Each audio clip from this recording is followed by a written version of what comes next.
Nagluluto ako ng minudong pakpak ng manok.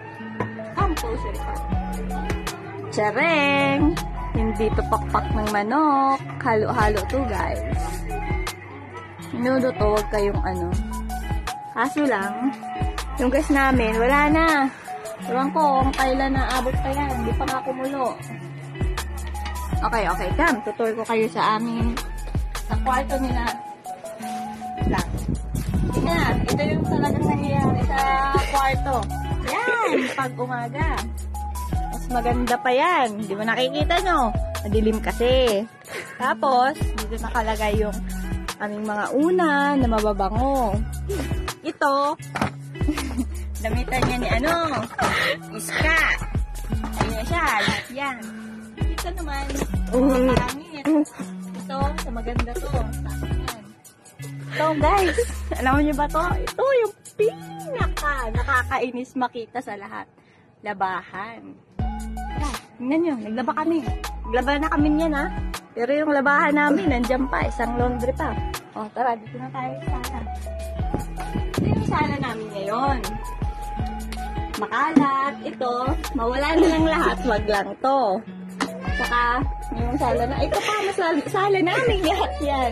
Yung room namin. Tapos, ito, yung isa. Yan? Sino ka? What's your name? Hey, halika. Halika. Hoy, hindi ka papasok? Nakikinig ka? Halika. What's your name? Anong pangalan mo? Anong pangalan mo? Anong pangalan mo? Okay. Mukha na, humayas ka na. Yun lang yung nangyayari sa amin ngayong araw na to. Bye guys. That's all. Goodbye. Explain ko lang pala sa inyo guys kung bakit may bukol ako dito. Alam mo kung anong nangyari yan? Hindi ako nauntog. Mas lalong hindi naman siguro bigayan. Alam ba kung ano talagang nangyari dyan? Wait, hanapin ko lang yung may kasalanan. Yung may kasalanan yun, guys. Yan, siya.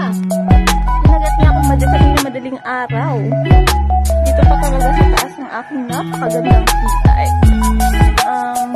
Kaya sali ka. Yeah! Yeah!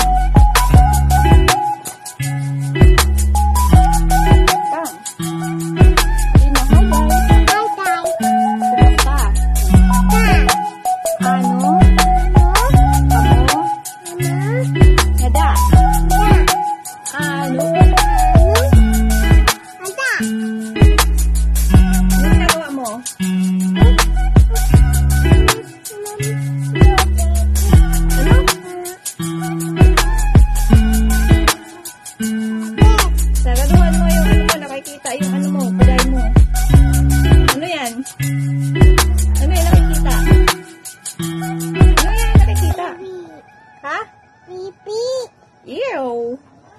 Bye na. Bye, guys. Bye, guys. I love you.